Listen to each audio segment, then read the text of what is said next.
Welcome to the Leading Lane podcast for real estate pros by real estate pros with your hosts, Ashley Frederick and Stephen Birch.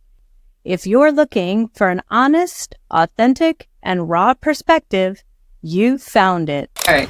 Welcome, everyone, to our Leading Lane podcast. I'm super excited this week to host our special guest, Tracy Phillips. And she is outstanding. You are going to love her and her energy. And Tracy, why don't you start off telling us a little bit about what you do and who you are and why you're here? Well, I was born in 1982. No. So I come from the pro video world. So I've been doing professional video production for over 23 years. I started in documentaries. I even was nominated for one of them for an Emmy. And about 10 or 11 years ago, I translated my skills behind the camera to on camera and online. And so since then, I have been working with entrepreneurs, business leaders, anybody who needs to show up and shine since the world has become so virtual, right? And so it's really about camera confidence, but it goes way beyond just feeling confident on camera. I really feel like what I try to do is let people shine as themselves. So you're not trying to put on a mask and become that camera person, or persona, but really like, how do you show up so you're comfortable, you're recognized as the authority, but you also feel like, yeah, this is the real me, not someone I've put on to be in front of the camera. So that's what I do. And so, go ahead. No, it's all you. It's your time to shine. It's going to be one of these. So I was just going to do a quick shout out to how we met, because we actually, I met you before a mastermind. So one of the things that you do are testimonials, which are awesome. I've done those for my clients. I'm sure we'll touch on that. But Stephen was having a testimonial done for his consulting services and being a client of his. You interviewed me for that. And that was my first experience. And I remember we connected right away. And I think I even sent you the link of where I got my shirt that I was wearing that day. And so that was my first opportunity. And it was awesome. You're a great interviewer. But then to see the finished product of Stephen's. But then, yes, we got to spend a whole week together. Both of us, all three of us were there. And really dive into what you do and, trying to help you with ideas and you helping us. And it's just, I think you've been instrumental in both of our businesses. And I'm extremely thankful for that time that we had together. And now that it all continues and making fun new videos and pro shorts and testimonials and all the fun things. Did you just say fun videos? I did. Did that come out of my mouth? Yeah, because I feel like when we first started working together, I would call you video resistant. That is how I would label you, video resistant. Yeah. And now we're on a podcast for the video. I know. I'm so proud. I definitely remember too, like when I first, and I'm video resistant but now after doing all of these different things and the podcast and all the different projects for you and all the different other things out there too, like now it's like I don't really care if I mess up, right? Like I'm not so focused. I think when I first got on camera with you, like I was so focused that I had to be so perfect and I had to structure it the proper way. And am I looking at the camera? Am I not looking at the camera? Like, all of these, the things that go through your brain, right? Everybody's brain though.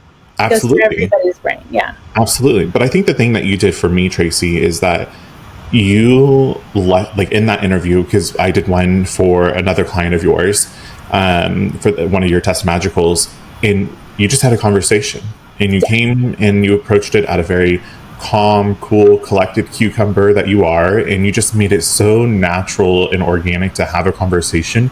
And then by the end of it, I was like, she just really just tricked me. She like interviewed me this entire time and I thought we were just talking, but like then you were able to do your magic on the back end for editing and everything else to, mash it all together. But here's the thing, no magical editing can make you look and sound better, right? Like we can edit a great story together, And so that is where the interviewing skill comes. But I'm going to just interrupt here and just for those of you who are watching, you're like, what the heck is a testimonial? I know it sounds dirty. That's why we like it. It's a video testimonial. So I offer packages where I remotely interview people for video testimonials.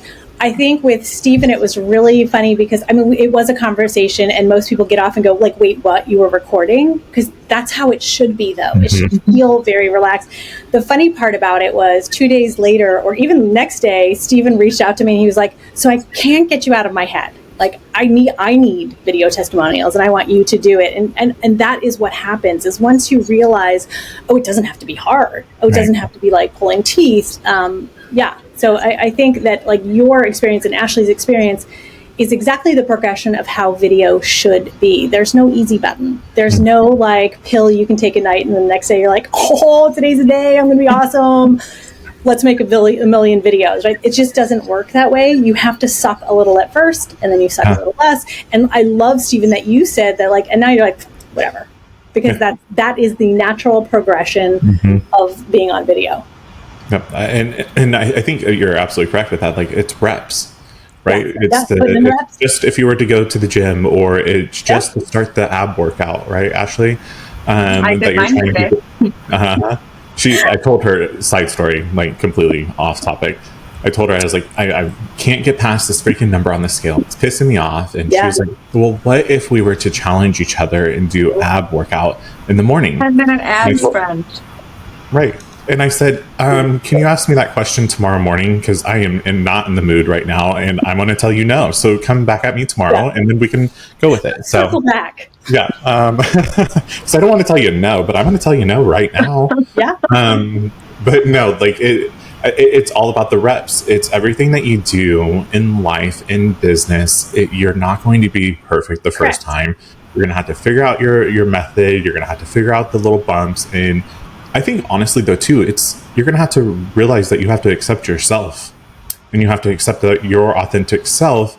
And once you do that, that's maybe when I don't give an F, really anymore with it. But they're also tied together. It really is like this circle because you can't get over yourself unless you get in front of the camera. So a lot of people wait, and this is the excuses. I like to say, like, everybody has excuses. They're like belly buttons. They're useless, right? Like, and everybody has one though. And it's like, I'll wait for this, or even like you're doing to Ashley, it's like, well, just ask me tomorrow morning. But again, that scale isn't going to move unless you do something different. Your business is not going to move unless you're out there and you're visible. And so it is the same thing, but in order to kind of get over yourself, and this is what I hear when I teach live video or anything else, is most people say like, oh my gosh, like, I just have to get over myself. It's not nearly as hard as I thought it was going to be. Yeah.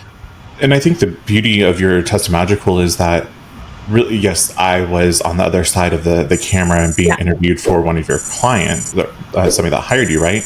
But really, when I hired you, I was not on camera. You interviewed my people. Actually, I hired you for 2 projects. I hired you for a recruiting project and then for my consulting project. Yes. And so, it was kind of fun being like, ooh, I get to put this, lady right in front of my people and get to have them talk about me, which I think is a whole nother conversation about asking people for feedback and yes, everybody can write reviews and testimonials and everything, but video says the story totally different.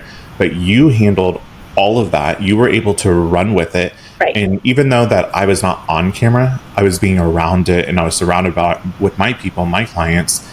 And it made me start talking more and more about how you need to be on video. And this is easy. Yeah. But, when you coach and you consult and do these things, like, it's easier said than done, but then it's almost like you have to look in the mirror and say, well, you're telling them to be on video and it's easy. Right. You need to be able to do it too. Correct. Yeah. And there's so many different ways. And I'm just going to backtrack a little bit too, is when we talk about doing the video testimonials, I'm glad you brought it up. That like, here's this lady, I trust her, right? Yeah. That's the first part. I trust her with my folks that she's going to do a good job because you experienced it. Ashley experienced it, and then she hired me. But it is interesting because what a lot of people do as business owners, they're like, well, I will get them on video, but I'll interview them. And that's a good start. However, generally what that does is people still have their shield up, though, because they want to say the right thing because you're the person that helped them. So you're going to get a very different story if you interview them or if I, a stranger who just happens to have video chops, interviewing chops, because I have no stake in the game. They can't get it wrong. And I think that's the thing about video is like when you can show up and know that like you just can't get it wrong, it just doesn't matter. It takes that level of anxiety like, oh, yeah, whatever. It doesn't, like, I just want to do a good job and say nice things about Stephen or Ashley or, whoever my clients are. I think that also, and I'm trying to stop saying I think every time I start a sentence here. I don't know why. I'll stop you. Okay. But yeah, okay. There's my challenge. But when you are getting in front of people and on camera, people want to see you mess up. Not in a matter of that, like they are making fun of you. I mean, I'm sure there's some of you out there maybe, but it's that they want to see that you're a real human. They want to see that you make mistakes and you stumble and you make up crazy words, that don't really mean what you think they mean. Or faces or stumbles or saying something like I think all the time. And that is, I love that you brought that up because why video works so much better than the written word. Like you simply cannot get the same feeling out of good copy or even a written testimonial or anything like it is you are getting all the nuances of that human. And as humans, and this is what I try when I try to tell people like to get over themselves, but if Stephen and I were in conversation face to face, I like to say nose to toes, and I messed up something I was saying, I wouldn't run away and then book another call and try another time. Yet people record themselves and they're doing it over and over and over because it's not perfection. You're having a conversation. The weirdest part is you're looking into a little dot, but you have to remember, say, it doesn't matter, mess up. When I had a bunch of courses that I used to sell, in my courses, I would mess up and I would be like, easy for me to say. And my students would come back and say like, oh my God, so funny that you left that in. And I'm like, because it's human. I stumble on my words sometimes. I lose a word sometimes, right? And that is okay. I think it's really about giving yourself permission. And this is in so many areas of our life, but giving yourself permission to be human, to mess up a little bit. And there is nothing in the world, at least that I can ever say, that is perfect. No. Right? Like, and when you're growing your business, if you try to be so perfect at everything, I think you miss so many different opportunities because you're so hyper focused on the perfection portion of things. But good enough is pretty effing good. Yeah. Just get it out there, and then you add in the reps. Right now, you get to be able to see how your business is going to increase and how you can let things go, and that's the control. You just be able to accept it, and now good enough is pretty effing good. I think that's a Brene Brown quote, by the way. But Ashley, one of the things I remember when you did yours was talking about. It was either tripping down the stairs while doing a walkthrough, or maybe it was the toilet seat up, or maybe it was both. I don't remember. Fell down the stairs. She was videoing. Yeah. I was doing a video tour for someone, and I fell down the stairs, and I still sent her the video. It was really the best way for her to see the basement. But like the next day, she sent me cupcakes. But I think you're right. Like, in real estate, and I think in any industry, people want to work with people that they know, like, and trust. And one of the ways of getting to know, like, and trust you is simply by video, because you can make Facebook or whatever posts, right? But there's no, personality behind that. So if you start doing these videos, and, I think when I think back to some of the videos, like, right, it's the funny things that I've messed up on, or Mittens will walk across the screen, and then people in the comments like, oh, Mittens. So, they watched it, right? And like that was the one thing that they caught up on. But I think that that's where we just get too focused on saying the right thing and whatnot. And in all reality, in all conversations I have with my clients, even at their home, on showings, whatever, I mess up. I fumble over words. They still work with me. I'm human. It makes it more relatable to them. And I think that's like a big thing. But if you're trying to create perfect videos and then they meet you in person, and you want to be who you are on video as you are in person, right? And also a big part of that is approachability. One of the things that people say to me is they'll watch my videos, I have zillions of them everywhere, but I'll meet someone at a marketing event and they're like, oh my gosh, you were exactly like you are on video. Couldn't be a better compliment, because I don't want, and I have seen in businesses where I know the person who is showing up on video is not even close to the personality of the person in real life. And you see this a lot in like the bro marketing type of thing where you're like, I know they are not like that. Right. So you want people to connect with you on that human level so that you're approachable, so you're memorable, right? I remember Go ahead. Go ahead. I have a client that, I've been working with her on videos, and she'll tape them like 2 or 3 times to try to get them right. And I just said, like, just stop, just one time. Like, no one cares if you stumble over. I think people actually probably prefer it. So I've gotten in the habit where I won't even rewatch it. So I just do the video. We call that one and done. One and done. And if I messed up, I messed up. And here's the thing. Guess what? No one cares. No one's a one-take wonder. And I'm saying this as 23 years of production experience where we had hired actors. The hired actors aren't one-take wonders. It's their craft, right? So they get the scripts ahead of time and all that kind of thing. So if you think about, probably 3 or 4 takes with a hired actor, and that's normal, you're not an actor. You're a business owner, right? And again, so show up humanly, and humans are infallible. We make mistakes. Absolutely. Yeah. I was going to say that when I first started doing webinars and trainings and everything online, I was so focused that I could not cuss. And I tried to tone it down. Don't get me wrong. I tried to be respectful. But I was so hyper focused. That's all my brain could think about, and almost was like I was cussing even more, and I was trying not to.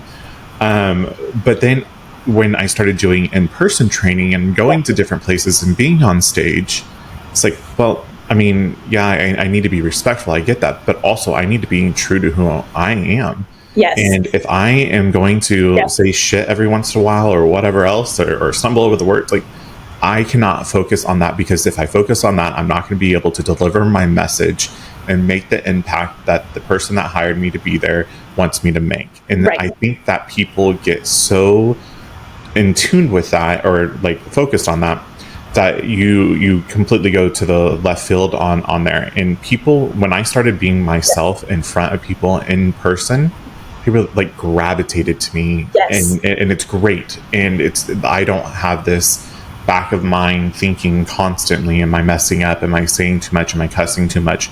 If I'm just me, then people are hiring me for me, and I want them to see who I am on video and a recording.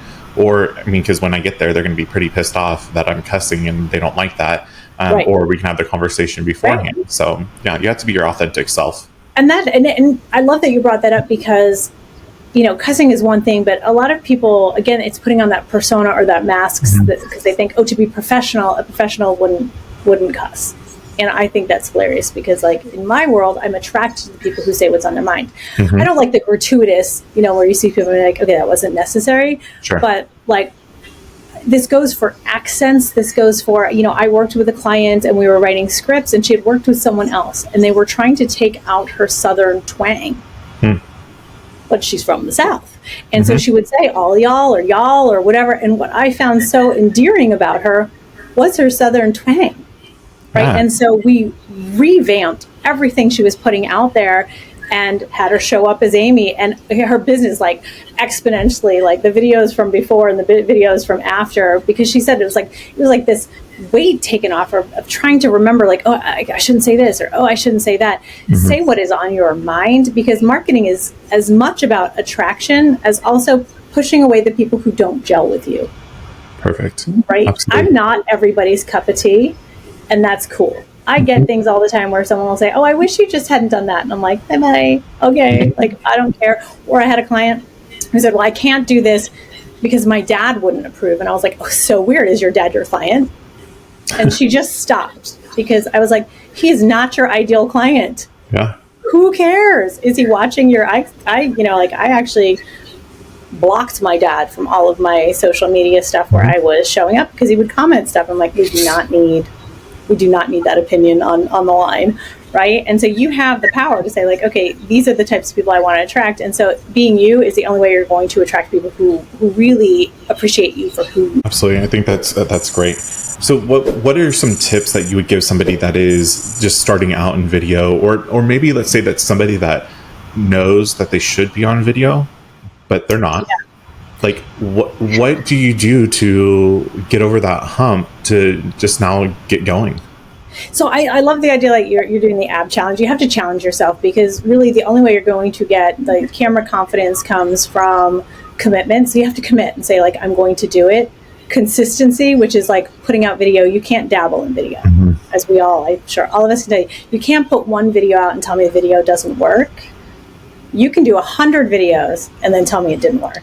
Sure. But I'll tell you, if you've done 100 videos, you're going to be like, oh my God, that's amazing. And that's why you're doing 100 videos, right? And then you have like the clarity. The clarity, when you start to talk about what you're doing, it gives you a lot of clarity about like what the people want to hear, what you like to talk about. Like, it just gives you those things. So if you're just starting out, you really just, the first part of it is just committing and saying like, I am going to do it regardless of the outcome. And if you fear video, you don't like seeing yourself on video, what I really like to tell you is you can still fear video. You just have to fear it a little less than your desire to reach your audience, because you have to decide what's important. So if reaching people, shining your light, offering whatever it is you have to offer is why you wake up in the morning, but you're not visible, so people have no idea that you're offering it, you have to make your desire to be seen just a little bit more than that fear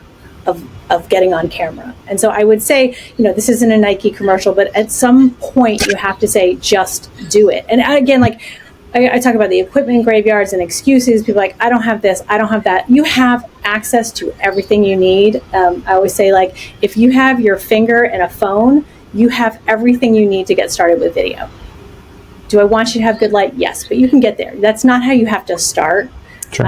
And again, you can go to my YouTube channel, you can go to anywhere and find out like the bare bones butt dragging basics of video, like where should I be looking, how should I hold it? That's fine, but that's also another excuse. Sure. I don't know how to show it. Yeah, YouTube it, right? You just put it in Google and it'll show you a YouTube video of exactly how to do that. So I think the first step is getting over that fear, whatever that fear is. It's different for everybody. So that first step is just, you got to just get out there and start doing it and figuring it out and getting over yourself. Tracy, where do you think that fear has come from for video? Childhood.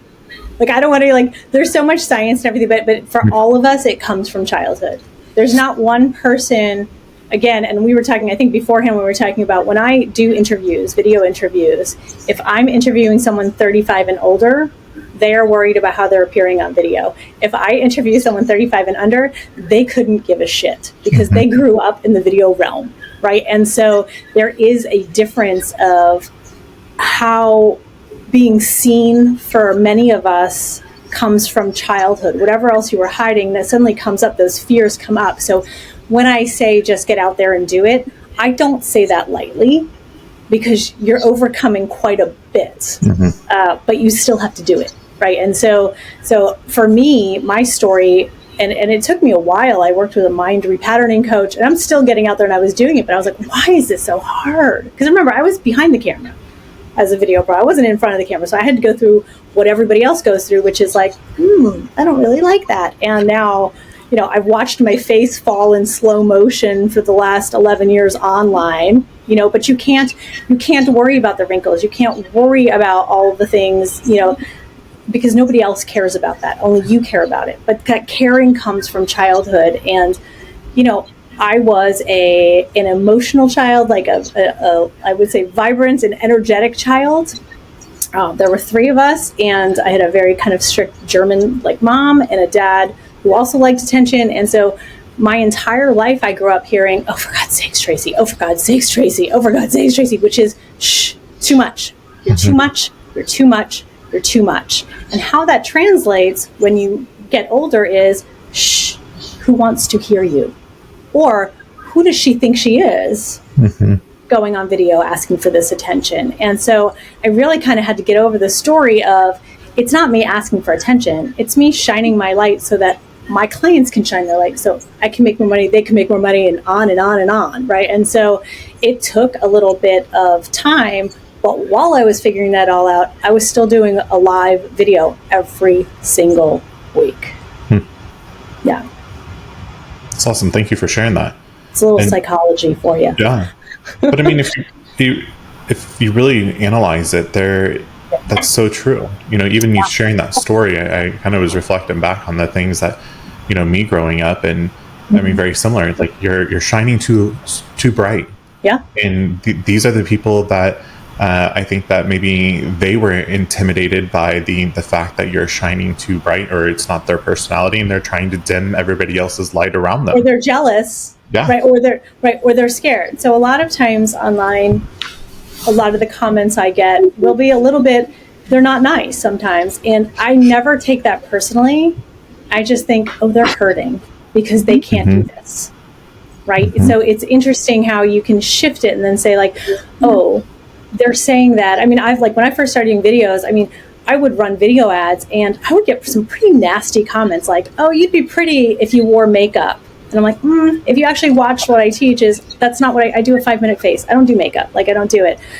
Just things like that. Like, oh, you're too much. Or, oh, your personality. Oh, like, you're a bad dancer. And I'm like, I'm not dancing for like competition here. I'm dancing because I think it's funny. Right. And so, yeah. So, but again, like that's their child. That's their shit. It's not my shit. And so I generally will just respond and say like, thank you so much for the engagement, because, in the Facebook ad world, they just engaged on my ad, which helps me get seen more. So, right. So but being able to shift out of that and say like, this isn't about them or even really about me, but it's about showing up and being able to reach my audience and say, here's what I do. And here I do it well. Yeah, I think that was a great point. I mean, if you think about like childhood and like people that were bullied, right, when they were in high school, etc., like I can think of like hair and teeth and all those things. And let's be honest, even this morning, like, right, my chest has always been an issue. It's just, I say it for what it is, right? So like this morning, like came on, I had a shirt on, and because of the angle, I was like, nope, I'm going to go change because you can see my cleavage. And right, it's because it's always been an issue, or people think that you do something on purpose. So it's funny how it translates into that. But, people will say that they don't like the way that they look on camera. And what I try to remind people, and even have to remind myself, is that like the same person's going to see you at the grocery store. The same person's going to see you at your listing appointment, and they still choose to work with you. So I think you're right. It's really a different mind shift of finding the right people, and the right people will gravitate towards you and won't be unkind. And they'll love you for it, right? Like a lot of the folks I work with are like, oh, I have to get hair and makeup before each video. And I was like, you will never make videos on your own. You are going to have to, right? Like, that's fine. If you and I want to do a welcome video together and you just want it to be a little extra, great. But if you're talking about showing up and doing short form video or a live video and you have to wait for hair and makeup every time, not going to happen. And that's like, I call it my 5-minute face. I have a 12-year-old daughter who is obsessed with makeup and is constantly like, oh, mom, this, oh, that. I was like, not mommy. It's just not like, it's not me. And so if I were to show up with like contouring and flashes and all that stuff, I think Stephen and Ashley would be like, oh, hello, hooker. Right? Like it would be so off brand for me. But I show my red earrings and a pop of color that's very on brand for me, right? And so it's really like kind of finding your comfort zone. But again, I'm going to tell, like, just for everybody watching, like, it takes a while. You just have to kind of push through the discomfort of it. Like anything worth doing, it's hard. Well, we have our Rise and Thrive in the mornings. Sorry, we're just going to keep on going back and forth here. With Neva. So our Rise and Thrive in the morning is a power hour that Neva Fisher does for LeadingLane. And she does it on Mondays and Wednesdays. And it's early in the morning, right? Like, and when we first started talking about this, I was like, ooh, like, all right, what about like getting ready? Like, even, I mean, I'm less than 5 minutes, man, with my face, but, I don't want to be up that early and, looking all like I just have sleep in my eye and not even brush my teeth, and not that they can smell my breath if I'm on camera. But she told me, it was so funny. She's like, I show up in my robe. She's like, my hair is just pulled back. I show up in my robe. We're there to get stuff done. And it was not it was just a great moment for me. Like, it was like an aha. Look, here we are. Like, we're just trying to help people get their days started. We're not trying to be perfect, and we're not trying to. Who wakes up like that, right? Like, so again, I think the theme really today is that like permission to not be perfect, permission to just show up as who you are. I mean, I say I'm the internet mullet because, I'm online all the time. I know Stephen loves all my things, but I'm like, so I'm business on top and nap on the bottom. Like right now I'm like business on top and tennis on the bottom. Cause the Amazon guy comes to my door and he's like, really? But he knows. He's like, oh, doing some videos. And I'm like, yep. Because from here down, no one sees it. But like, even still, when I'm hopping on meetings, like if Stephen and I or Ashley and I were to meet, I'm not going to put on a face. I'll put on a hat. I'll put on, one of my clients yesterday posted a picture of us doing a welcome video together. I had just worked out and had my workout gear on because I'm not on camera and it doesn't matter. I'm just there to support her and coach her. And so I think that really just kind of getting over that, I have to look a certain way every time I get on camera is a really important lesson for everybody here. It's like, I have nothing. I was waiting for Ashley to go now, so I didn't interrupt her. I was just going to say, Stephen, you asked about how to get started. And I know that for me, I just made a goal of 1 video per week. And to me, that was a very daunting goal in itself. But I also found it really helpful with your program, which is the Pro Shorts, because, there's 10 to 12 videos that we can hire you for. And then really the painfulness was taken out of it. I just hired Tracy. We're going to hop on the camera for an hour. And from that hour, we're going to get 10 to 12 videos that I can then use. And that took me out 3 months worth of videos, and it took me 1 hour. And that's, part of what I do. The coaching part of our offering is I'm trying to take the hurt out of it, right? I want to be your video easy button. And for a long time, I couldn't offer that because I have to have a team of vendors. I have to be able to, right? But now I have that. And so the Pro Shorts was such a great offer where I think we were in the mastermind where I mentioned, I'm thinking of doing this thing. And I think everybody around the table is like, I'll have one, right? Because I am taking the pain out of it. You don't even have to come up with the topics. I come up with the topics. I coach you through it, and we're just recording your side, and then it gets sent to an editor. So it's so hands off, and it's 1 hour of your time. And that's what I tell people. I was like, okay, if you need just that jump start, you just have to give me 1 hour of your time, and you can have 10 to 12 videos. So that's 3 months of content. And from that content, you get to learn, what do people watch? What are people clued into? Actually, I noticed because I was following along, you did get engagement. You got shares. You got the comments. You got I always call it the likes and stuff like that, vanity numbers. But what you want are people commenting. You want people sharing that information. And you want to remain top of mind. And the only way you're going to remain top of mind is by showing up consistently. So that once a week is that's usually what people ask me next is how often do I have to show up? And, I'm not on TikTok. I'm not against TikTok, but TikTok's algorithm is a lot different where you have to show up a lot on TikTok. I don't have time for that. Right. And so, but I would say that the regular entrepreneur or business person, once a week is fine just to start to gauge what your audience is interested in.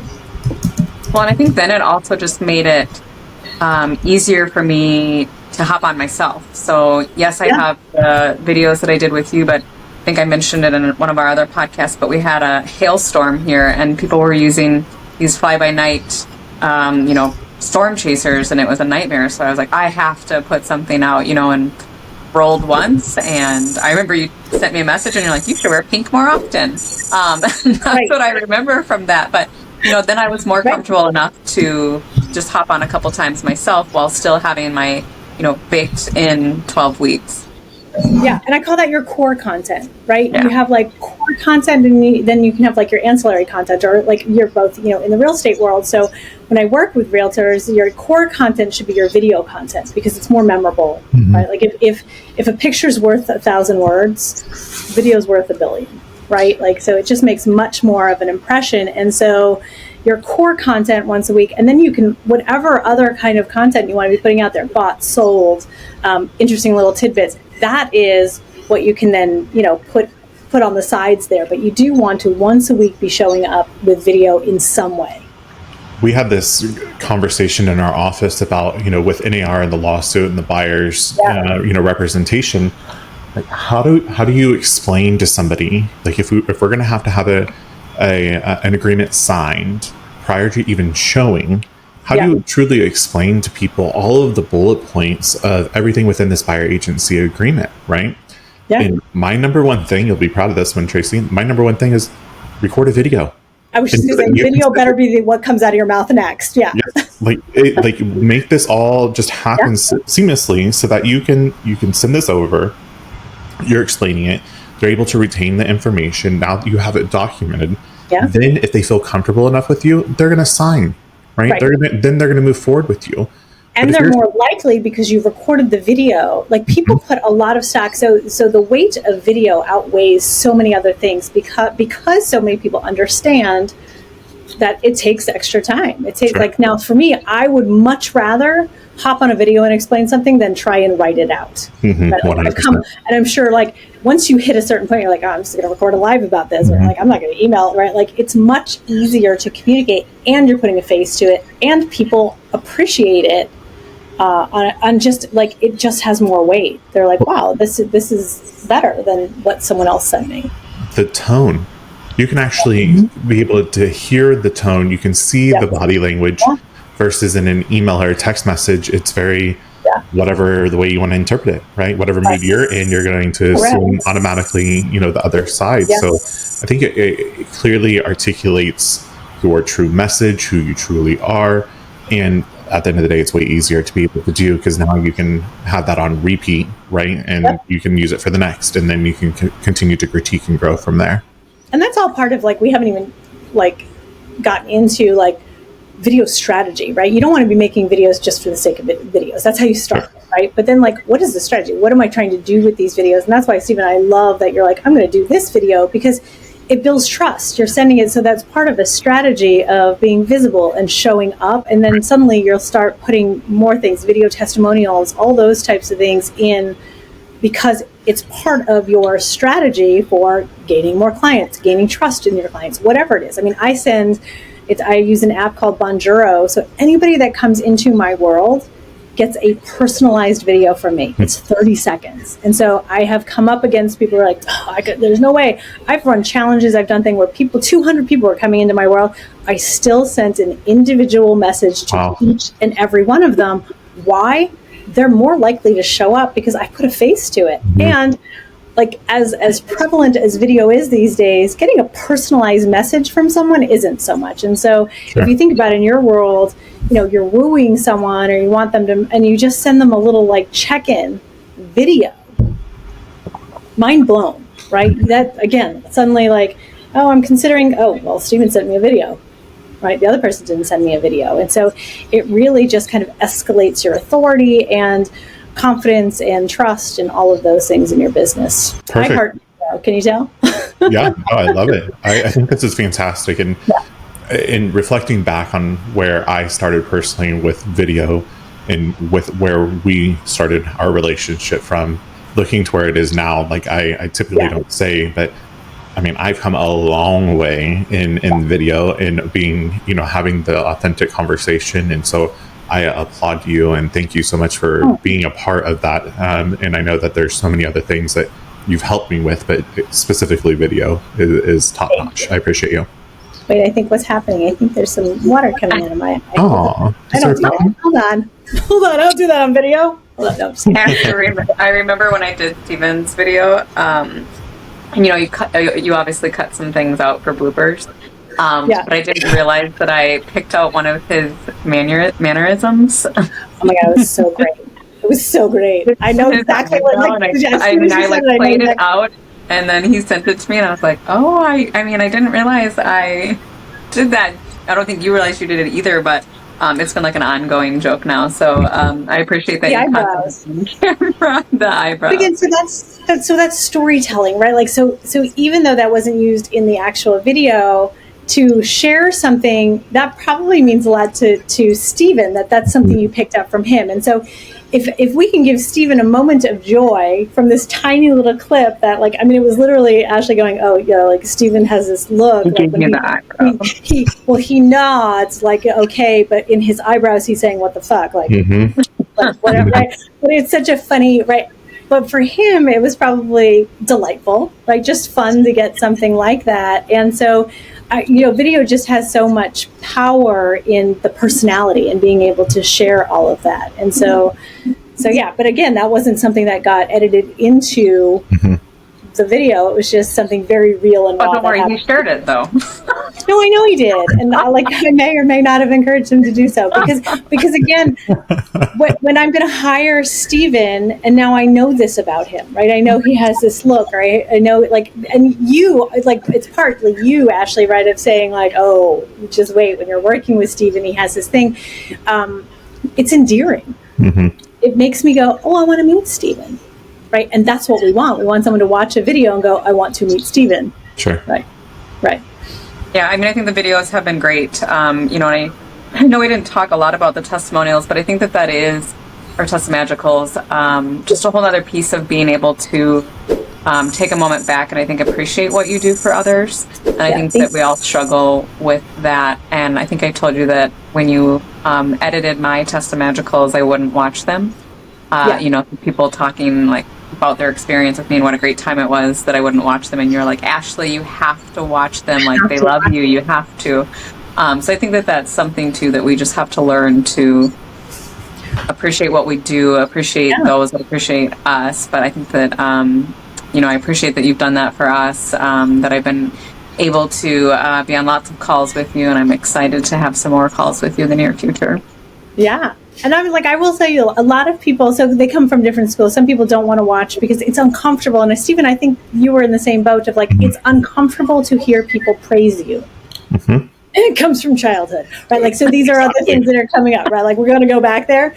But for me, I think, they always say do something that lights you up. One of my favorite things is getting to know my clients through their customers, because a lot of times, I now know both of you, but a lot of times I didn't know Stephen very well. I'm getting to know Stephen through these fantastic testimonials, through the things they're saying about him. And I'm like, oh my gosh, what a great guy. So it is truly uncensored, unfiltered, just a great way to really hear about how you are making an impact on other people's lives. And it's important. Yeah. There was a day, it's been a few weeks back, that I sent, I was kind of down on myself that day, right? And I sent Ashley a text and I was like, I don't know, just kind of these limiting beliefs kind of creeping back in. And she was like, go back and watch these videos. Go back and just see what you've done for these people. And, that, as much as it was there to gain clients, and that was the purpose of doing it and hiring you, but really, it did give me that motivation. Look at the people that I am impacting. Look at the people that, how much further they are now along once they started working with me. And so, A, I appreciate Ashley doing that, give me the chin check. But B, Tracy, it is magic, right? And I do, when the first time when you said, what your testamagical, and I was like, what in the world? It really is magical, right? What I didn't know what you were selling, to be quite honest, at the very beginning of this. We're going to find out real fast. I have a sound effect with it now, yeah. But now it's one of my favorite words, right? But it is magical, and I'm somebody that never looks for that praise. I don't like praise. It still gives me chills. Even when you're talking about getting praise and things, I definitely, it's from childhood, but it was so nice to be able to actually see that in my own element and not on a, surprise out of nowhere, I was able to still control it. It was a little bit easier. It gets easier each time. But yeah, it is magical. So yeah, cool. Well, I greatly appreciate you, Tracy. I know that we're going to have some other great discussions. So we're going to go ahead and end this one. Thank you, everybody, for tuning in today. We will have Tracy back here in the future, and I'm super stoked and thankful for you to be a part of all of this, a part of our journey and everything that we've done. So thank you. I adore both of you. So this has been a blast for me. Thank you. If you've enjoyed today's episode, please like, subscribe, and share with others. Stay connected for more genuine insights and strategies to boost your real estate career on Facebook, or check out our website. We'll see you next time.